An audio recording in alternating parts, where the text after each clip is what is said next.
wonderful blessing of having an office talagang here in downtown Davao. The company has only been open 6 months and yet we're all the way in Mindanao na. Can you imagine? Yes. Grabe si Lord, nakakalula. In fact, nag-uusap kami ni Ana kanina, nandun kami nagpipicture kami sa malaking sign nyo. And sabi ko, grabe best, nakaka-proud. Di ba? Sobrang overwhelmed. Iyakin talaga ako. Pasensya na kayo. Nakaka-overwhelmed talaga na. Ilan years na ba tayo nagkakilala, Bes? 2014. 2014. In 2014, nasa ibang company kami, ang dami namin hinanakit, alam niyo yung mga gano'n na pinagdaanan and everything. Pero, totoo pala yung sinasabi nila sa Bible na yung baptism of fire. Thank you, Bes. Di ba yung kailangan dumaan ka talaga minsan sa hard times para ma-appreciate mo rin. Eventually, yung pagdating nung lahat ng blessings ni Lord. Yes. At huwag mong i-take for granted. Yes. Mag-share lang ako ng konti. Sorry ha, sobrang emotional talaga. Ay! Whew! Time out! Okay, in year 2000, 2001, na-diagnose po ako ng breast cancer. Stage 2, right breast. Nakikita niyo, buo na ulit. Pinabelo ko na yan. And in 2001, stage 2 ako, I had to remove a large part of my right breast kasi nandun yung tumor. And sinabi po sa akin na cancerous siya. And 30 years old pa lang ako noon. So ang feeling ko, ang bata-bata ko pa, mamamatay na ako. Diba? Alam niyo siguro yung fear, lahat tayo meron tayong fears. Pero yung, imagine niyo na lang yung worst fear niyo, i-magnify niyo by 1,000,000%. Ganon siguro yung dumating na fear sa buhay ko. And yet, at the time, because I was already Christian, which is why it's so important na talagang may relationship tayo kay Lord, is because pag dumating yung mga pagsusubok sa buhay natin, kahit na meron possibility na we won't make it, diba? There's a possibility na kunin na nga tayo ng tuluyan ni God, at least meron kang peace of mind deep inside na kahit ano pa mangyari, alam mo kung saan ka pupunta. Alam nyo, that gives you so much peace. And in spite of all the fear and all of that, talagang nagpursige. I prayed so hard. Sabi ko, Lord, kung trial lang to, kung may dahilan ka, kung may purpose ka para sa akin, why I am going to go through this journey, kasi everyday naman sa buhay ng tao is a journey until makarating ka na sa iyong dapat puntahan, which is either heaven or hell. Diba? And for us, hopefully, it is heaven, all of us. And during that journey, I prayed so hard that He would show me the reason why He allowed that to happen in my life. And that is when, after my first chemotherapy, where I lost all my immune system, ang average po ng immunity ng white blood cells sa katawan ng tao is between 15 and 20,000. Ang akin po, bumagsak ng negative. As in, walang-wala na. Ubos. In fact, so much so na kapag may pumasok na nurse na may sipon or nanggaling sa isang restaurant na meron siyang hinawakan na bagay na may virus or whatever, pwedeng ipasa sa akin, for sure I'll die. It was that bad, my immune system. Naka-reverse isolation po ako sa hospital, which means naka-bubble. Yung kama ko, naka-plastic siya. So, bawal kahit anong virus na makapasok po dun sa room ko. Kasi my health was so detrimental na even somebody na kakatawa man na nagkulangot sa labas at pumasok sa kwarto ko, pwede na akong hawaan ng whatever virus at mamatay ako. It was during that time that I begged my doctor to allow me to have a laptop.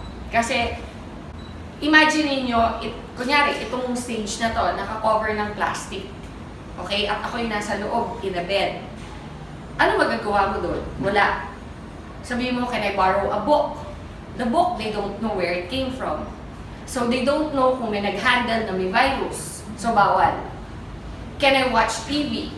You cannot watch TV kasi, alam nga, may pasok nila yung TV sa loob ng bubble mo. So nothing, bawal lahat. Ang pinag-pray ko talaga, Lord, bigyan mo naman ako ng laptop. Kahit ano lang, para meron akong nagagawa sa loob. And they had to buy a brand new sealed laptop and give it to me inside. It was a nurse that came, she was naka-rubber outfit. Alam mo yung mga uniform ng nurse, di ba? Blue. Pero ito, yung nurse ko, naka-blue pa rin siya, pero rubber yung uniform niya. Okay? As in plastic na makapal. Yun ang suot niya. Pinasok niya, naka-seal yung laptop, binuksan ko. Fortunately, may outlet sa loob ng bubble ko. So, nakapag-laptop na ako. And that's where I started to research for myself. What is cancer? How can I help my immune system? Lahat ng kinocomplain ko sa doktor, alam nyo, pag nagkikimo kayo, may 100 problems that come with it. Sabi nila, chemo is supposed to cure your cancer. But they don't tell you that it kills your immunity. Okay? 100%. They don't tell you that one of the major side effects is pounding headaches every day. So, di ba habang nagagamot ka for your cancer, binibigyan ka naman ng ibang mga problema. So, pag nag-complain ako ng masakit ang ulo ko na para akong may migraine, magdadala ulit another gamot. Na yung another gamot naman na yun, nakakasuka. So, the whole day, nagsusuka ka. Okay? Tapos, bibigyan ka naman another medicine to cover naman din pagsusuka. So, ano siya? Para siyang domino effect. Until I really thought, there has to be a natural way. Kasi puro gamot, puro pharma ang binibigay sa akin. Eventually, ang naisip ko, my God, magsasuffer sobra yung liver ko and my kidneys. Puro gamot ang binibigay. How will I be able to heal even if I overcome cancer? Okay? What about the rest of my body? What about my kidneys and my liver and my heart, which has gone through so much because of the chemotherapy? How am I going to recover from that? That's when I started to do all the research online. How to boost your immunity naturally. And you know, honestly, it's amazing. Ang daming ways na mag-boost ng immunity natin naturally. Sleep is the number one way. You have to rest. Okay? Sinasabi nila, the only time your body heals is when you are sleeping. Did you know that? Di ba, iniisip mo, relax, beach, okay yan, di ba? That doesn't matter. You can relax in the beach. That's enjoyment. That's not healing. Healing is sleeping. It is so important. But there are other ways you can help with products like our Barley. Ang daming product na pwedeng gamitin. But did you know, the number one in the whole world that God created Himself is Barley. Yes. Kaya process of elimination, isa-isa kong ni-research yan. Imagine, I had 9 months in that bubble to discover what God really created. That is the best for our immune system. And during the time, you have to remember, di ko naman alam na someday I'll be standing in front of people like you. Ang purpose ko lang during the time is for my own healing. Yun lang yung focus ko na, okay, so kung ginagawa mo yung research and yung training of your own knowledge for yourself, it doesn't matter about anybody else at the time. Gusto ko lang mahila ko sa sarili ko. Okay, so that's how I focused my research. What will help me? You know, there's a saying, knowledge is power, correct? So you have to become knowledgeable. You guys this is now your business. Be knowledgeable. Don't take my word for it. Don't take the word of IAM or ICA or anybody in the company that will speak to you and tell you about the benefits or whatever. Hear us. Listen to us. Pero afterwards, go and do your own research. Kasi knowledge nyo yan. Knowledge nyo yan and that is your power. And that is what I did. Through my own research and my own readings, I realized, isa-isa, malunggay. Wow, taas ng ano niyan. Healing powers niyan. Okay? Yung ampalaya, taas din ng healing powers niyan. Guyabano, wheatgrass, but above them all is barley. Above them all. It's so amazing kasi yung highest niyan, next to barley, is wheatgrass. And yet yung wheatgrass is only half as powerful as barley. Half! So everything else is below that. Berries are very high also. Okay? Pero the best way to boost your immunity is through barley. And so, since alam ko na kung anong barley, kung ano yung pinaka-best way to boost my immune system, next step, aling barley. Daming klaseng barley from all over the world. Okay, meron India, may China. Actually, barley can be grown in any cold country. May US, okay, everywhere. New Zealand. The best is from Australia. And only one place in Australia grows barley.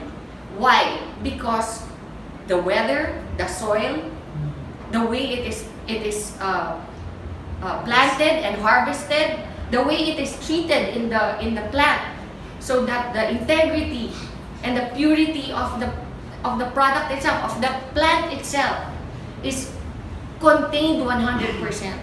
So pagdating po sa packaging natin, everything, until it gets to your table, until you open it and put it in your glass, it is still 100% there, as if it was the day they harvested it itself.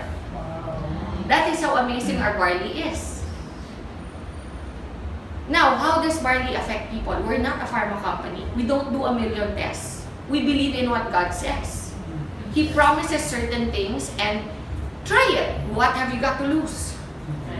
For me, I was already in the hospital. Nasa hospital na ako. Lahat ng sinasabi ng doktor, ginagawa ko na. Lahat ng gamot, tinetake ko. And yet, bakit? Hindi nila ako mapagaling the way nag-recover ako nung nag-barley ako. Yes. Kaaway ng mga doktor ang mga natural products. I have to be honest. Because they don't make money from natural products. That's the beauty of IAM. IAM has made it available to you so that you can make money from natural products. You know, during my first chemo, I was in that bubble. I was thinking already things like, pag namatay ako, kamusta kaya yung anak ko? Sino mag-aalaga? All the things that you don't think about when you're 30. And I was already thinking, and accept ko na, okay naman daddy niya eh, kahit hibalay kami. Mapapalaki niyang mabuti yan. Andiyan naman mama ko, my sisters, di ba? Little did I know that God had a plan. That someday, what now? That was 2000. 17 years later, I would be here with you. Yes.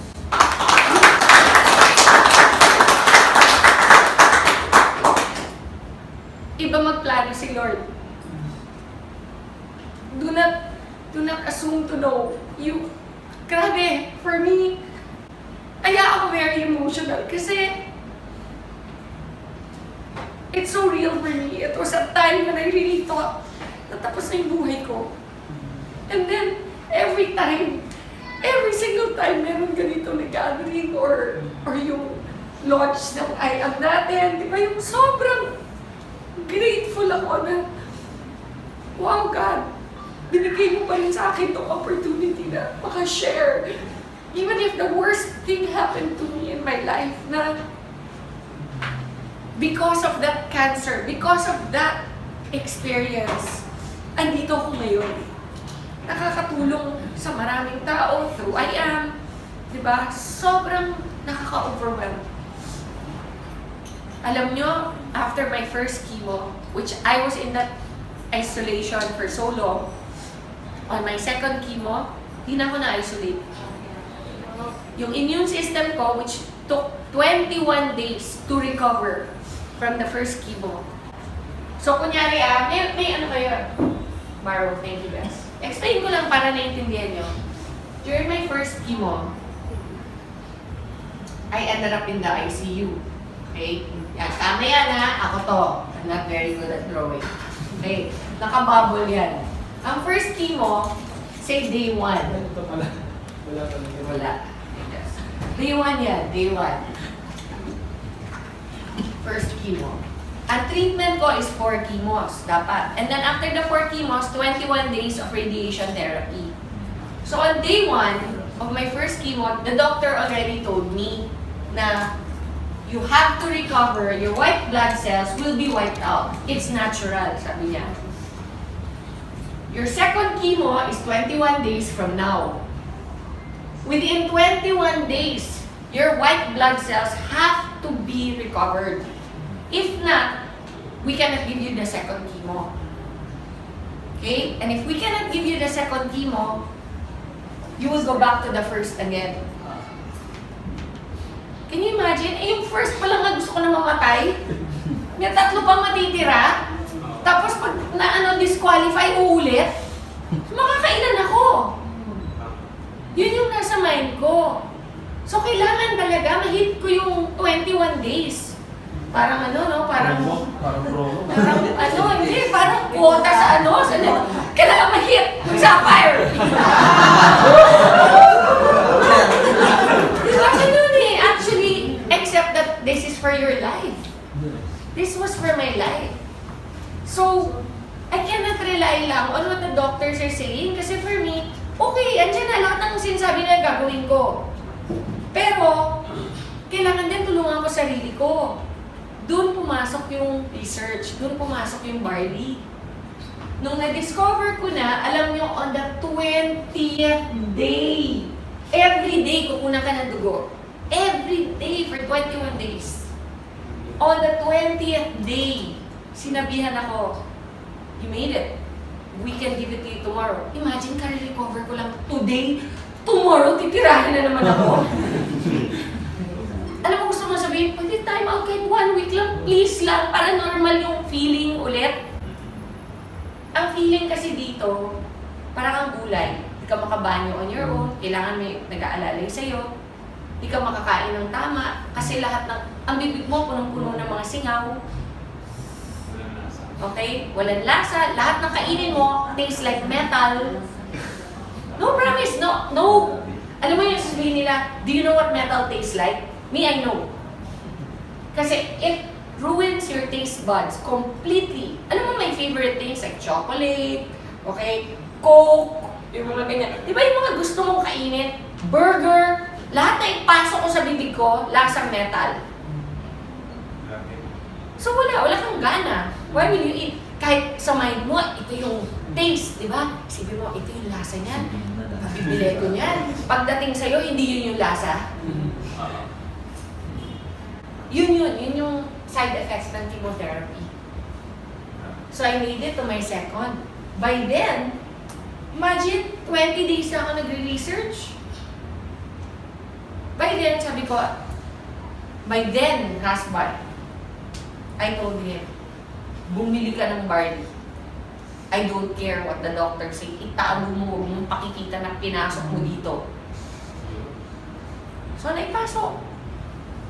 I kept taking it. Alam mo, on my second chemo, it took me 4 days to recover. Wow. 4 days. Kanina sabi ni Pichi, meron daw tao dito na nag-testify na nagtatago na siya.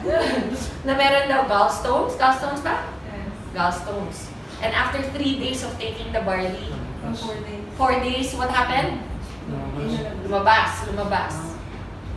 Ganun ka-powerful yung Barley. There are people it takes years. There are some conditions that I had that took years to recover, but it still recovered. Like, because of chemotherapy, one of the side effects is my ovaries shut down. So no more mens. No more period. So my doctor told me I'll never have children again. And I only had 1 child back then, si Lexi. She was only 6 when I got diagnosed. And when my doctor told me na I'll never have children again, parang feeling ko, okay na rin. At least I have 1. But in the back of my mind, I was thinking, what if I get a recurrence in the future? Okay? What if next time I'm not so lucky? What if next time God really wants to take me na? Diba? Sabihin natin, 5 years from now, 10 years from now, bumalik yung cancer, which is very, very much a possibility for any cancer patient. Once may cancer ka na, chances of recurrence are always 50% higher than somebody who's never had cancer. Okay? So, but now I'm on my 16th year. So, out of the woods na ako. Kumbaga, normally, ang recurrence happens within 2 years. Kung hindi ka pa graduate nung 2 years mo, hindi ka pa out of the woods. Pag nakagraduate ka na ng 2 years, your next is 5 years. That's your goal. Pag nakagraduate ka ng 5, 10. Sometimes, even at 12 or 13, nagkaka-recurrence pa. Okay? So you are not out of the woods.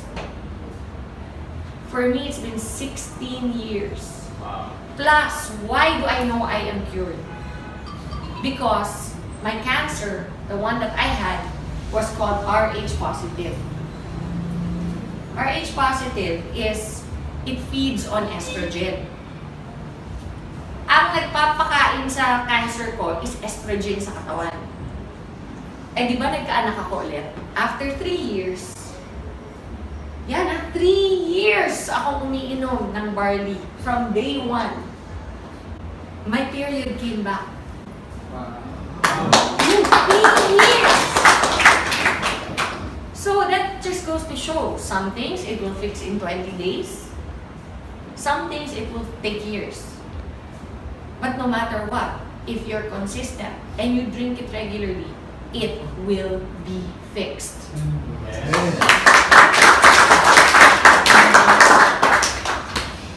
So on the 3rd year, I got pregnant and I have my son. During my pregnancy, all my doctors were going crazy. Nako, that's so dangerous. You have to have a medical abortion immediately. You have to do this, you have to do that. Nako, you cannot. You're a cancer survivor.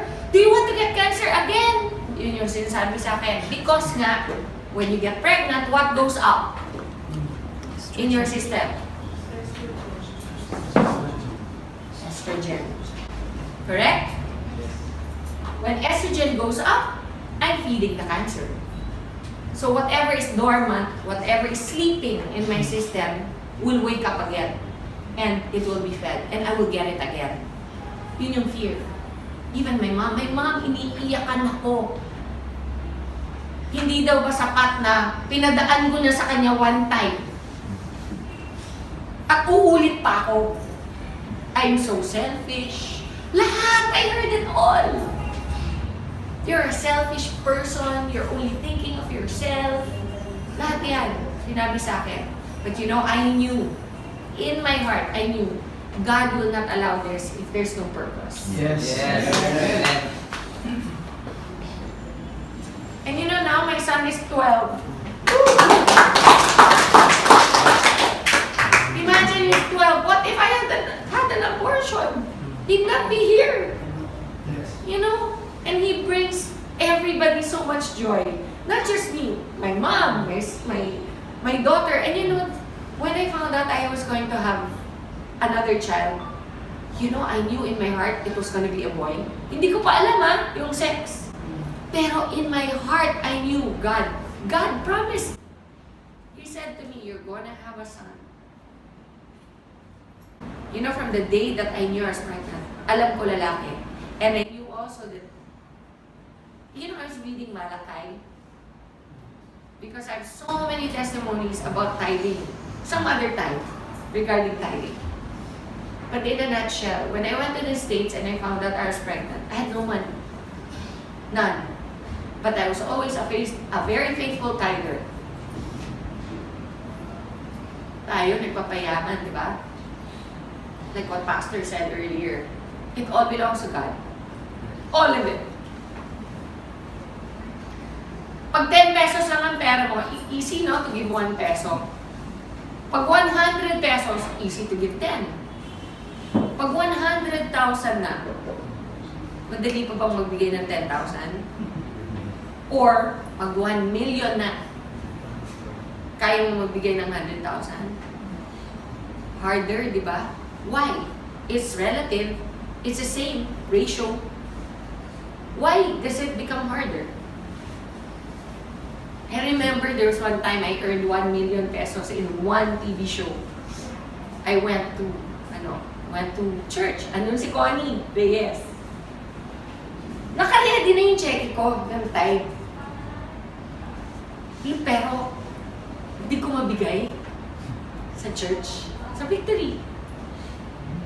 Lumapit ako sa kanya, sabi ko, Connie, I made na the check. But parang I can't give it. It's heavy in my heart. Sabi ko, parang ang bigat ibigay. Sabi niya, come on, Ton. Sabi niya gano'n. So, alam mo yung hawak yung, ito yung cheque ito. Here, Con. Baka mo. Ginaganyan na lang. Ipaganyan na ako sa kanya. Promise. Alam mo, she reminded me, sabi niya, you cannot outgive God. Yes. Yes. When I got sick and I had no money to pay for anything, I was in America. I blindly applied. Blindly. I'm not entitled. I'm not an American citizen. I blindly applied for medical aid. And I got approved. My entire treatment was free. Woo! And you know what? I remembered that moment that I gave that check to Connie. Yung bigat ng pag-release nung alam mo yung envelope natin, sabi ko, hirap talaga, hirap i-release yun. Pero I'm so grateful that I did because at the time when I needed help, God was there. You know, I calculated how much it would cost. 5 million to 3. What I got in pesos, $100,000 is what it would have cost. Back then, it was 5 million. Ngayon siguro, doble na yan. But I didn't pay for anything. Even my yung maintenance ko every day, yung tawag nila ng tamoxifen. Normally, one tamoxifen is $100. And I have to take one every day. You know how much I was paying? $1 for each one. You cannot outgive God. So, okay lang na magpayaman. But don't forget what Pastor said. The money isn't ours. We're only stewards. So, ayan, sidetrack tuloy ako. Okay, anyway, so, because of the estrogen, everybody was fearful for me to get pregnant, but I had my son. And he's completely well. Alam mo, I only have one breast to breastfeed him. Because they had radiated my right breast. So when they radiate, I actually asked my doctor, how's that? What if I have another, eventually if I have another child, you're never gonna have another child. Alam mo when somebody speaks into your life like that, how hard it is to receive and accept. But what if? No, you will never. No, but I'm just saying hypothetically, if. Don't do that to yourself. It's never going to happen. Ang kulit talaga. Alam mo yung ganun ang demonyo eh. Ganun ang demonyo. Promise, they steal and they lie. They steal your joy. And you don't let them. And even though he probably was an atheist, I looked him straight in the eye and I said, I rebuke that in the name of Jesus. I will have another child.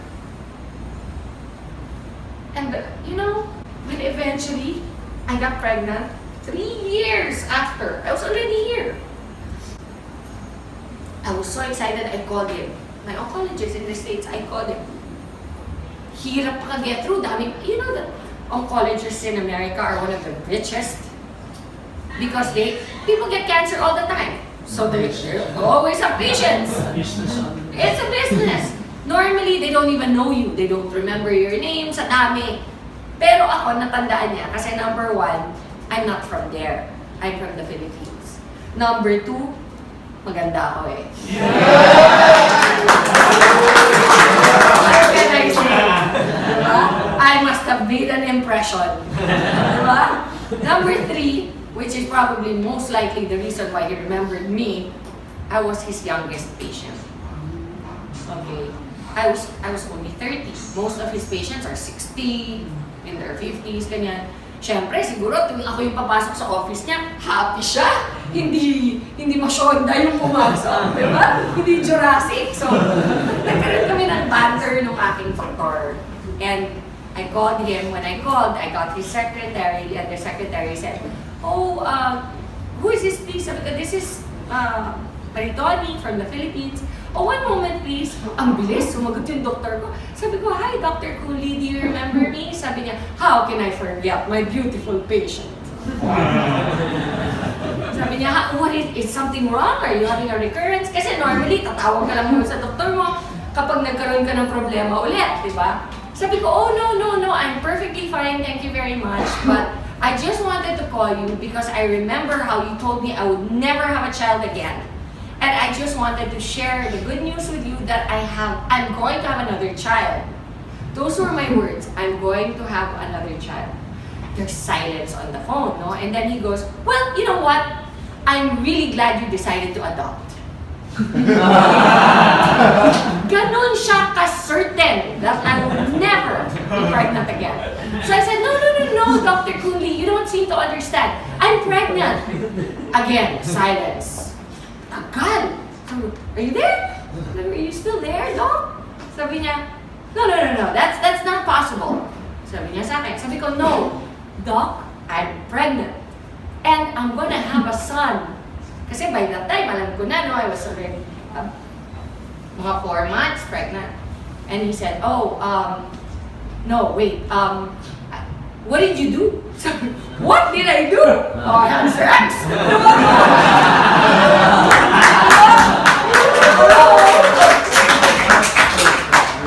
No, but, you know, I said to him, "Nothing, I didn't do anything." He goes, "No, you must have done something." So, siguro kala niya medical procedure or something. So I said, "No, I've been taking a supplement for a while, and it's called Barley." And ako yung nag-educate sa kanya about what I had done this whole time, from day one. Sabi niya, "Oh, you're a sneaky one." Sabi ko, "But it worked." And sabi niya, "Oh, well, I'm very happy for you." You know, and in as much as we are not allowed to recommend those things, being doctors, we do not stop our patients if they want to. Sabi niya. So, imagine, that's my oncologist na. He's the one that told me I'll never have a child again. He's the one that told me that, you know, if I get pregnant, for sure I'll have a recurrence. And yet, here I am. My child is 12 years old. I'm 100% in good shape. I would like to say I'm in more than good shape. Yes!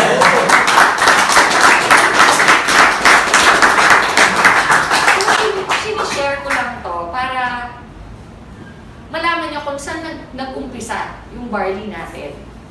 It has come a long way. When I first met IAM, you know, and he told me he was interested in the Barley, parang protective pa ako. Di ba yung parang ayokong i-share? Kasi parang ang feeling ko, baby ko to eh. This is my baby. This is what helped me survive.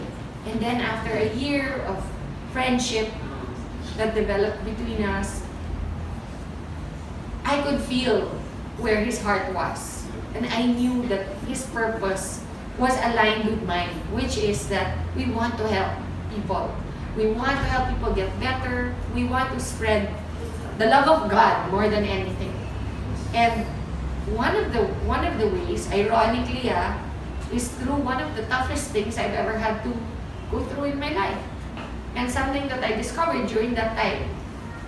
So, you know, it is an honor and a blessing to be able to provide the Barley that helped me to IAM Worldwide.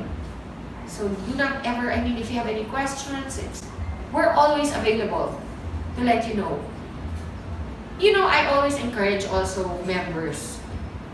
Kasi minsan yung mga nagpa-private messages sa mga social media accounts ko. Simple things like, pwede ba ang Barley sa diabetic? You can Google that. I am not your only source of information. Tama lang. Okay? It is in the internet. That's why I am proud to tell you, grabe ang galing ng Barley natin. Kasi hindi lang po sa akin dapat manggaling yung believe din nyo. Ako lang po ay testimony. This thing that you see in front of you is the reason why I'm living proof that it works. Okay? But go and do your own research. Find out. Maybe, mas may alam pa kayo eventually kaysa sa akin about what barley can do. Yes. Diba? You know, I've had people who take barley come up to me and say, "Hoy, alam nyo, yung anak ko, congenital ang heart disease niya, ganyan-ganyan." And then, we just kept giving barley and eventually it healed. I didn't know that barley could do that. Kasi I'm not naman a doctor or a nutritionist. I'm just a person who took this beautiful gift of God and it worked for me. And that's why I want to share it. I want to let you all know that we are here to support you in every way. It will not only give you great health, it will give you great pockets. Yes. God bless you everyone. Thank you.